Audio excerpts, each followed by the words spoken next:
Hello and welcome to Storytime. Today we are going to be looking at a story by Oscar Wilde. It's a children's story, The Happy Prince. It's part of a series of children's stories that he wrote, about 5. This one in particular though is one of the most famous, and it's also the one that he liked to read to his own children, which has a kind of melancholy feel about it as well anyway, because later in life he wasn't able to have any access to his children, so I suppose it has some kind of bittersweet significance to it. So today's book we're using is this copy. So as you can see, this one is illustrated by Charles Robinson, and it has actually got 3 of the 5 stories in it, but we're just going to be looking today at The Happy Prince. It must be noted that Oscar Wilde is one of my absolute literary heroes. I love so much of the things that he does. I keep them down because I've got them to show you, but one of the other stories that is one of my favourites is a short story, the Canterville Garrison. I can come a bit closer actually there. This is actually quite a small book. I've got quite a small little version of it. Which when I read the first time, I read the whole thing in maybe a couple of hours. I'm quite a slow reader really, and I just couldn't put it down, just cover to cover straight away. And again, it has that kind of melancholy feel, but just absolute delightful read, and I can't recommend this one enough. And also one of my favourite things about Oscar Wilde is he's a playwright, and his very last play, The Importance of Being Earnest, which is in this particular book, I'll come a little bit closer, because it does say "and other plays," and that's because there's 5 very significant plays in this particular copy, which is nice because it's good to have like collection books, save some space in your library as well. But if you've never had the opportunity to either watch a film adaptation or actually see the play, I can't, again, recommend it enough. Definitely watch or seek out The Importance of Being Earnest. It's a brilliant piece of writing.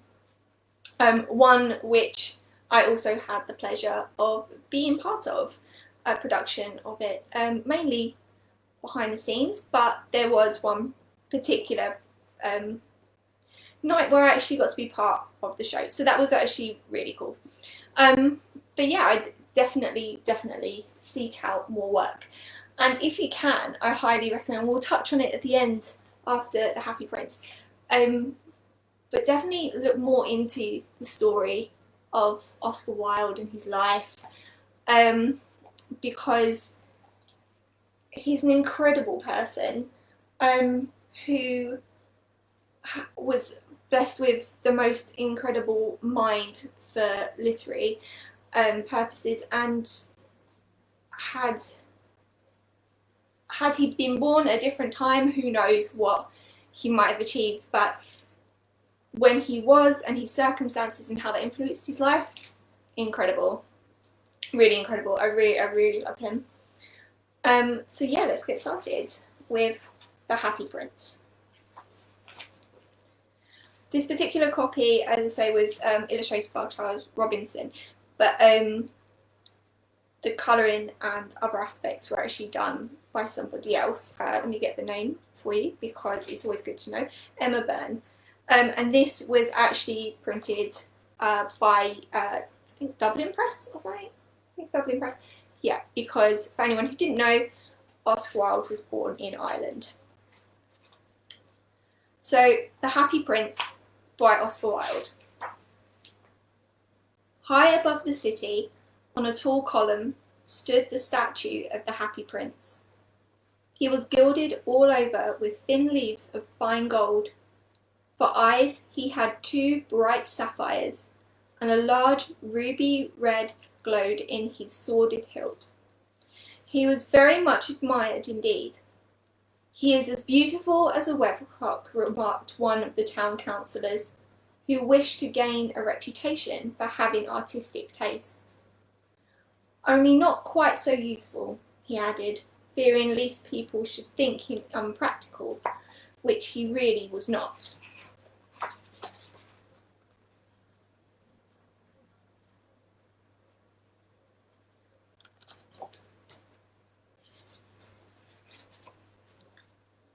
"Why can't you be more like the Happy Prince?"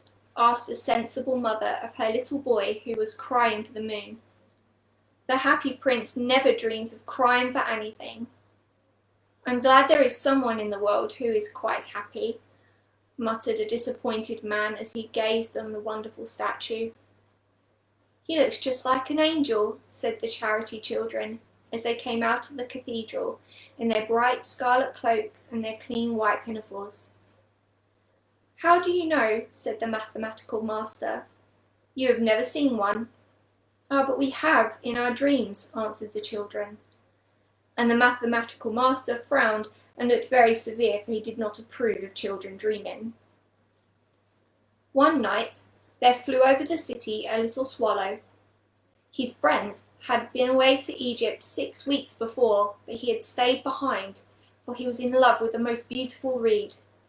He had met her early in the spring as he was flying down the river after a big yellow moth, and had been so attracted by her slender waist that he had stopped to talk to her.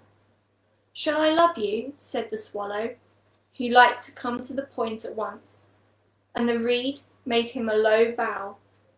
So he flew around and round her, touching the water with his wings and making silver ripples. This was his courtship, and it lasted all through the summer.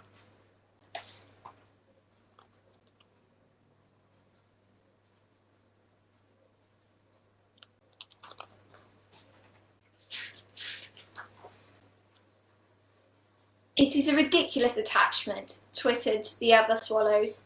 "She has no money and far too many relations." And indeed the river was quite full of reeds. Then, when the autumn came, they all flew away. After they had gone, he felt lonely and began to tire of his lady love. "She has no conversation," he said, "and I am afraid that she is a coquette, for she is always flirting with the wind." And certainly, whenever the wind blew, the reed made the most graceful curtsies. "I admit that she is domestic," he continued, "but I love travelling, and my wife, consequently, should also love travelling." "Will you come away with me?" he said finally to her, but the reed shook her head. She was so attached to her home. "You have been trifling with me," he cried. "I'm off to see the pyramids. Goodbye," and he flew away. All day long he flew, and at night time he arrived at the city. "Where shall I put up?" he said. "I hope the town has made preparations." Then he saw the statue on the tall column. "I will put up there," he cried. "It is a fine position with plenty of fresh air." So he alighted just between the feet of the Happy Prince. "I have a golden bedroom," he said softly to himself as he looked around, and he prepared to go to sleep. But just as he was putting his head under his wing, a large drop of water fell on him. "What a curious thing," he cried. "There is not a single cloud in the sky. The stars are quite clear and bright, and yet is it raining? The climate in the north of Europe is really dreadful." The reed used to like the rain, but that was merely her selfishness. Then another drop fell. "What is the use of a statue if it cannot keep off the rain?" he said. "I must look for a good chimney pot," and he determined to fly away. But before he had opened his wings, a third drop fell, and he looked up and saw. What did he see? The eyes of the Happy Prince were filled with tears, and tears were running down his golden cheeks. His face was so beautiful in the moonlight that the little swallow was filled with pity. "Who are you?" he said. "I am the Happy Prince." "Why are you weeping then?" said the swallow. "You have quite drenched me." "When I was alive and had a human heart," answered the statue, "I did not know what tears were, for I lived in the palace of Sanssouci where sorrow is not allowed to enter. In the daytime I played with my companions in the garden, and in the evening I led the dance in the great hall.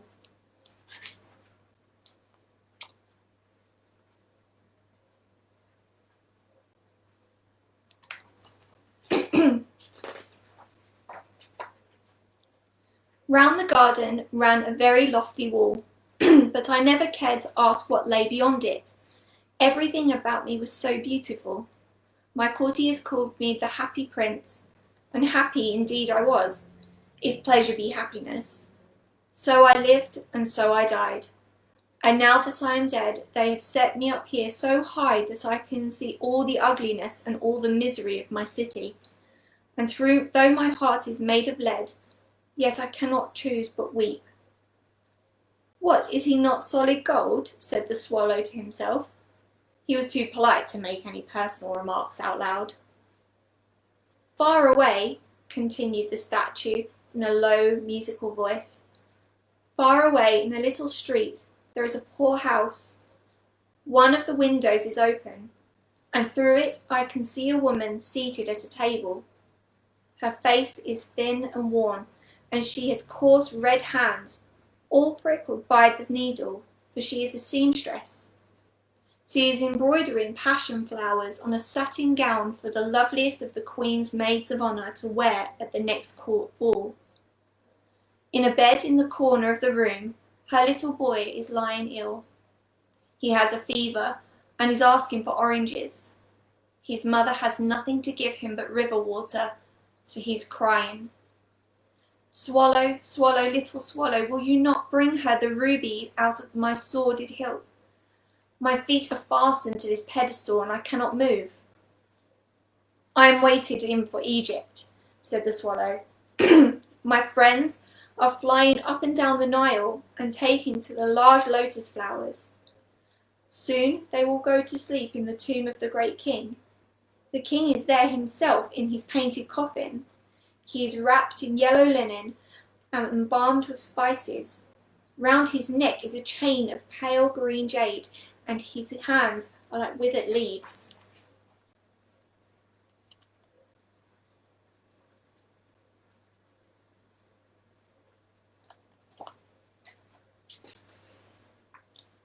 Swallow, swallow, little swallow, said the prince, will you not stay with me for one night and be my messenger?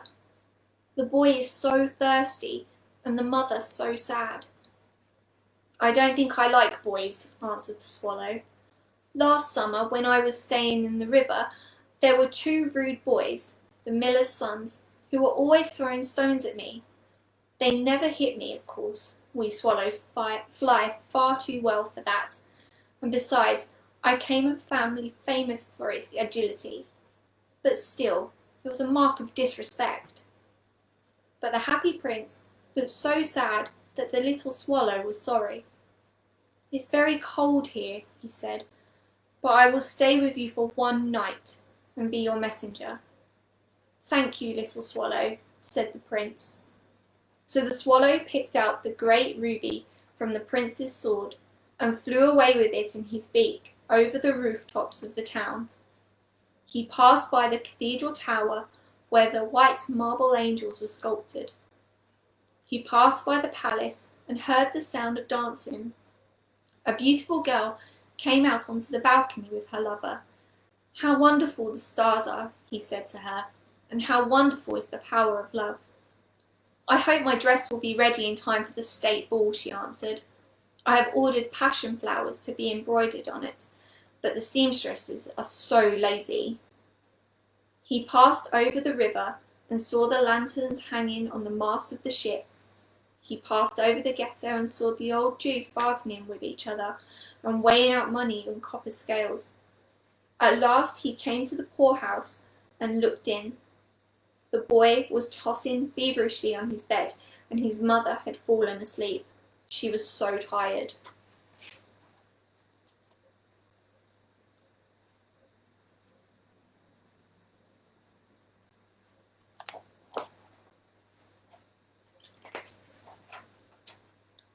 In he hopped and laid the great ruby on the table beside the woman's thimble. Then he flew gently around the bed, fanning the boy's forehead with his wings. "How cool I feel," said the boy. "I must be getting better." And he sank into a delicious slumber. Then the swallow flew back to the happy prince and told him what he had done. "It is curious," he remarked, "but I feel quite warm now, although it is so cold." "That is because you have done a good action," said the prince. And the little swallow began to think, and then he fell asleep. Thinking away made him sleepy. When day broke, he flew down to the river and had a bath.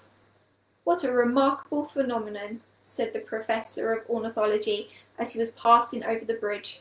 "A swallow in winter." And he wrote a long letter about it to the local newspaper. Everyone quoted it. It was full of so many words that they could not understand. "Tonight I go to Egypt," said the swallow, and he was in high spirits at the prospect. He visited all the public monuments and sat a long time on top of the church steeple. Wherever he went, the sparrows chirped and said to each other, "What a distinguished stranger!" So he enjoyed himself very much.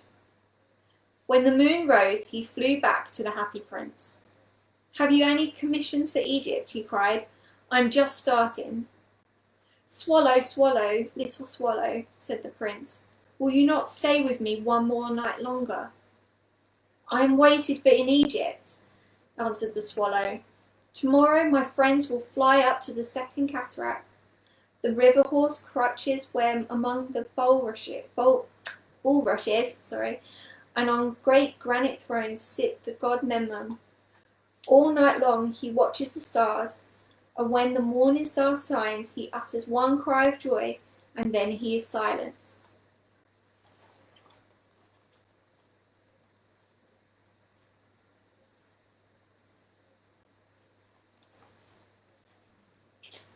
At noon, the yellow lions come down to the water's edge to drink. They have eyes like green beryls, and their roar is louder than the roar of the cataract. "Swallow, swallow, little swallow," said the prince. "Far away across the city, I can see a young man in a garret. He is leaning over a desk covered with papers, and in a tumbler by his side there is a bunch of withered violets. His hair is brown and crisp, and his lips are red as a pomegranate, and he has large and dreamy eyes. He's trying to finish a play for the director of the theatre, but he is too cold to write any more. There is no fire in the grate, and hunger has made him faint." "I will wait with you one night longer," said the swallow, who really had a good heart. "Should I take him another ruby?"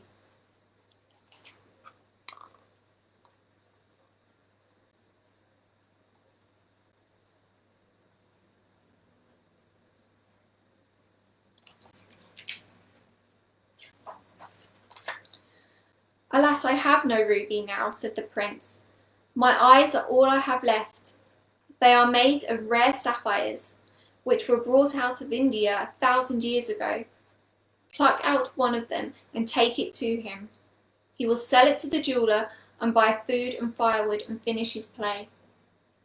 "Dear prince," said the swallow, "I cannot do that." And he began to weep. "Swallow, swallow, little swallow," said the prince. "Do as I command you." So the swallow plucked out the prince's eye and flew away to the student's garret. It was easy enough to get in, as there was a hole in the roof. Through this he darted and came into the room.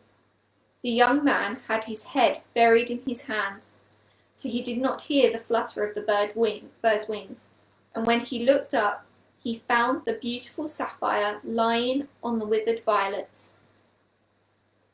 "I am beginning to be appreciated," he cried. "This is from some great admirer. Now I can finish my play." And he looked quite happy. The next day, the swallow flew down to the harbour. He sat on the mast of a large vessel and watched the sailors hauling big chests out of the hold with ropes. "Heave ahoy!" they shouted at each other, as each chest came up. "I'm going to Egypt!" cried the swallow, but nobody minded. and when the moon rose he flew back to the happy prince. "I am come to bid you goodbye," he cried. "Swallow, swallow, little swallow," said the prince. "Will you not stay with me one night longer?" "It is winter," answered the swallow. "The chill and the snow will soon be here."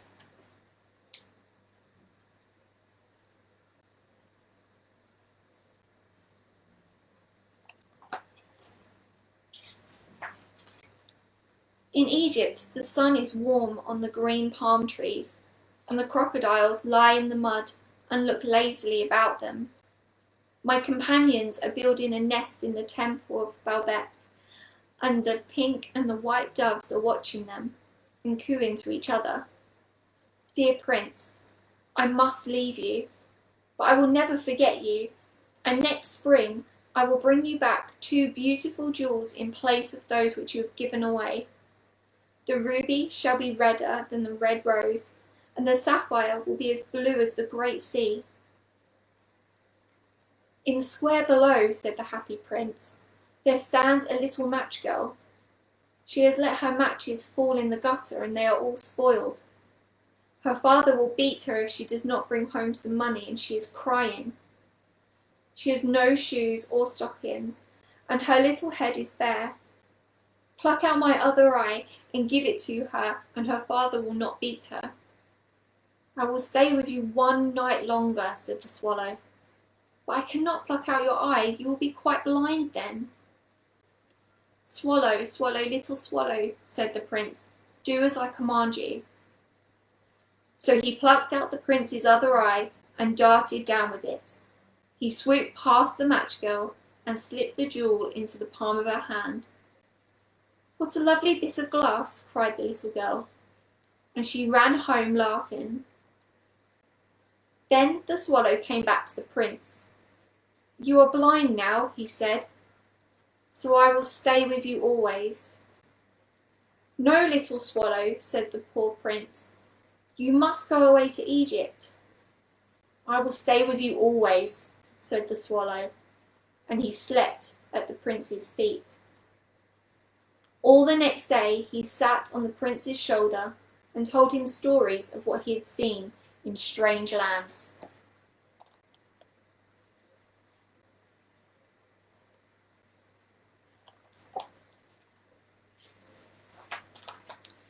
He told him of the red ibises who stand in long rows on the banks of the Nile and catch gold fish in their beaks, of the Sphinx, who is as old as the world itself and lives in the desert and knows everything, of merchants who walk slowly by the side of their camels and carry amber beads in their hands, of the king of the mountains of the moon, who is as black as ebony and worships a large crystal, of the great green snake that sleeps in a palm tree and has 20 priests to feed it with honey cakes, and of the pygmies who sail over a big lake on large flat leaves that are always at war with the butterflies.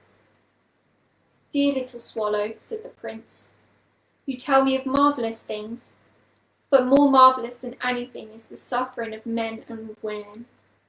There is no mystery so great as misery. Fly over my city, little swallow, and tell me what you see there. So the swallow flew over the great city and saw the rich making merry in their beautiful houses, while the beggars were sitting at the gates.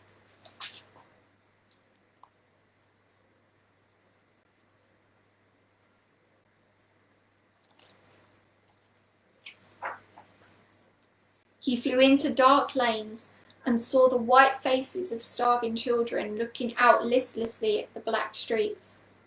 Under the archway of a bridge, 2 little boys were lying in one another's arms to try and keep themselves warm.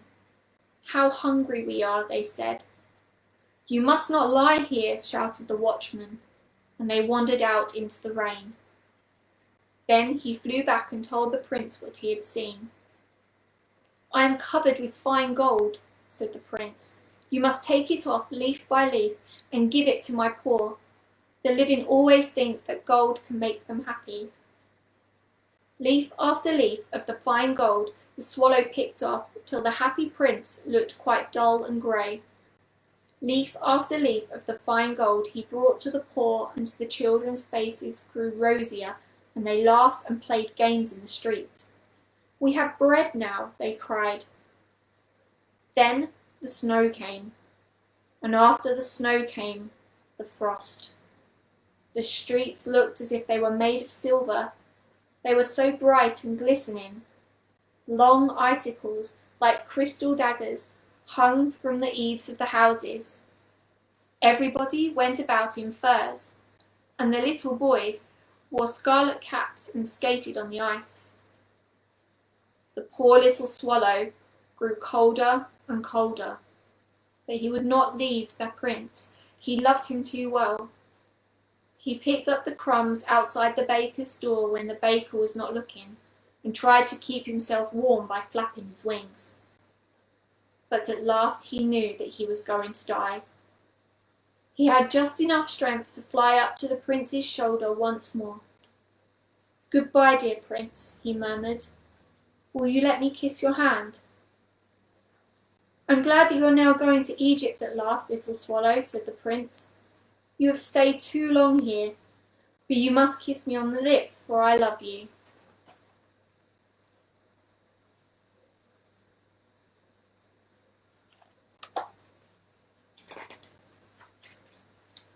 "It is not to Egypt I'm going," said the swallow. "I'm going to the house of Death. Death is the brother of Sleep, is he not?" And he kissed the happy prince on the lips and fell down dead at his feet.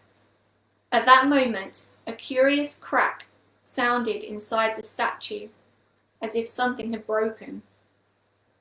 The fact is that the leaden heart that had snapped right in two, it certainly was a dreadfully hard frost. Early the next morning, the mayor was walking in the town square below in company with the town councillors. They had passed the column. As they passed the column, he looked up at the statue. "Dear me, how shabby the happy prince looks," he said. "How shabby indeed," cried the town councillors, who always agreed with the mayor, and they went up to look at it. "The ruby has fallen out of his sword, his eyes are gone, and he is golden no longer," said the mayor. "In fact, he is little better than a beggar." "Little better than a beggar," said the town councillors. "And here is actually a dead bird at his feet," continued the mayor. "We really must issue a proclamation that birds are not allowed to be here to die," said the town clerk, and made a note of the suggestion. So they pulled down the statue of the happy prince. "As he is no longer beautiful, he is no longer useful," said the art professor at the university. Then they melted the statue in a furnace, and the mayor held a meeting of the corporation to decide what should be done with the metal.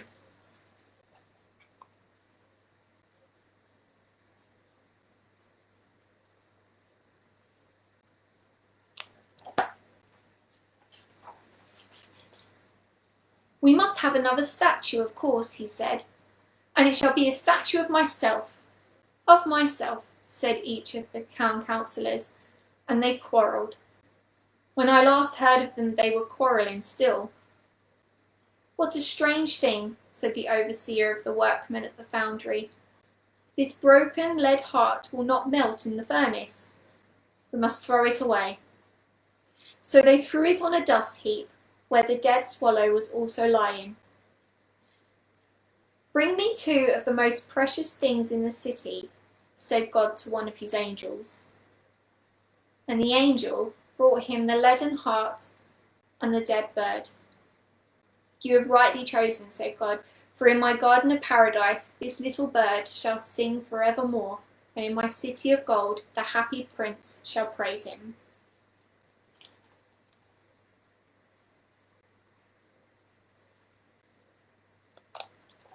So that was the story of The Little Prince by Oscar Wilde. As you can tell, it's got quite a strong message in it. It has a look at like kind of society as a whole. I think one of my favourite parts is definitely, if I just go back a couple of pages, make sure it's right, is the quote, "The rich making merry in their beautiful houses while the beggars were sitting at the gates." What I think is quite poignant about that is that even back in the times or the peak of like the Egyptian kind of civilization that the Swallow kind of alludes to being one of the great places, or that he really enjoys, even then the message was the same, and it would have been the same when Oscar Wilde wrote this in the Victorian times, and it's true now. So I think the stories it has its place, but it feels like it fits in a particular point in history, but it's actually very poignant now as well. And I think it's very important to obviously note that, at the end you're able to identify, if you struggled, what parts, what was the right thing to do, and it has good questions too, because even though the Swallow did a good thing and it was the right thing to do, did he do the best thing? There's a lot of questions, and I quite like that, because obviously being a statue, the Happy Prince could have stuck around through the winter while the Swallow went away and then came back again. But it's stories like that have really good kind of debates around them, which I really enjoy. So at the beginning we spoke a bit about Oscar Wilde himself and the other works he'd done, obviously namely one of my favourites, Canterville Ghost, and one of my favourite plays, The Importance of Being Earnest. Obviously there's others on here. But, who was Oscar Wilde himself? And I think what's really nice about this particular book, which contains 3 of the 5 children's stories, is it has a lovely part at the end that just briefly kind of touches on Oscar Wilde's person, his life, which I'd really like to share with you, because it also mentions one of my other favourite stories as well, which was by him, the portrait Dorian Gray. Or picture, apologies. But hopefully this may be a little bit informative if you didn't know anything about Oscar Wilde. So Oscar Finnegan O'Flaherty Wills Wilde was born at 21 Westland Row, Dublin, on the 16th of October 1854. He attended Trinity College, Dublin, and Magdalen College, Oxford, where he gained first-class honours in classics and won the Newdigate Prize with his poem Ravenna in 1878. Wilde's collection of stories for children, The Happy Prince and Other Tales, was first published in 1888. As well as the 3 popular stories reproduced in this book, it contained 2 more, The Devoted Friend and The Remarkable Rocket. It should be noted that The Happy Prince, The Devoted Friend, The Remarkable Rocket, obviously they're the 3 that I mentioned, but the other 2 which are actually in this book is The Nightingale and the Rose and The Selfish Giant. Wilde's stories for children quickly established themselves as classics, dealing with the themes of love, loss, innocence and sacrifice. Though his work for children is more poignant and melancholy than much of his writing for adults, it also contains flashes of his trademark sparkling wit. The Picture of Dorian Gray, from 1891, Wilde's only novel, brought him recognition, but it was his plays, especially The Importance of Being Earnest, that really established his reputation, and he became one of the most noted playwrights of the era. Oscar Wilde died in Paris in 1900. His tomb was sculpted by Sir Jacob Epstein, one of the most visited burial spots in the cemetery. The sculpture is constantly surrounded by flowers and stained by lipstick kisses from his legions of devoted admirers. So, for someone who was born in Ireland and was obviously a celebrated writer throughout the UK and the wider world and in the US and everything, he died and was buried in France, and obviously it's not touched here, but part of the reason for that was because later in his life he ended up in prison, and once he was released from prison he he decided to leave the UK, and he went off to the continent, and he decided never to come back again. It was at that point where he lost touch with his children. He wasn't allowed to see his children anymore, especially after the mother had died. He wasn't given any access, and that kind of ties back to what we're reading, because like I said at the beginning, The Happy Prince was one of his favourite stories to read to his children. So hopefully I've given you a very kind of like brief glimpse into the amazing person Oscar Wilde was, and I really hope you've enjoyed listening to one of his stories if you haven't heard any before. It's a great introduction to him and his work. I highly recommend, obviously, as I say, going ahead and enjoying either film, TV, stage adaptations or representations of his stories. There's plenty out there. There's an amazing biopic as well, which was recently made, which deals with the end of Oscar Wilde's life, which again I highly recommend. A bit of light reading. Cannot recommend The Canterville Ghost anymore. And we have spooky season coming up soon, so maybe this could be one for spooky season. Maybe we'll just do that. And I cannot stress the importance. Oh yeah, the importance, or the how much fun it is to sit down and read a play. Like, you may just think, well, why would I do that? Like, you know, it's just a script, but it gives you a chance to kind of, because obviously it's written down in a way you can play it out in your head. Especially like these older plays, they're not quite what you would think from school if it's not something you're inclined to do, to sit down and read a play. It's not full of stage directions and stuff like that. A lot of the time it's just conversation. So they're actually quite short, really, in reality. If you think about it, you go see a play, it only takes about an hour and a half to watch. So, you know, that's someone talking to you. So you can read the same in the short amount of time too, and you can enjoy some different works as well. So thank you for joining me and Pooh Bear today, and for listening along to The Happy Prince by Oscar Wilde. I hope you enjoyed it as much as we did. So that's all from me and all from Pooh Bear. So come say goodbye, Pooh. So we'll just sit you up. So that's bye from Pooh Bear. Bye. And bye from me. Bye. See you next time.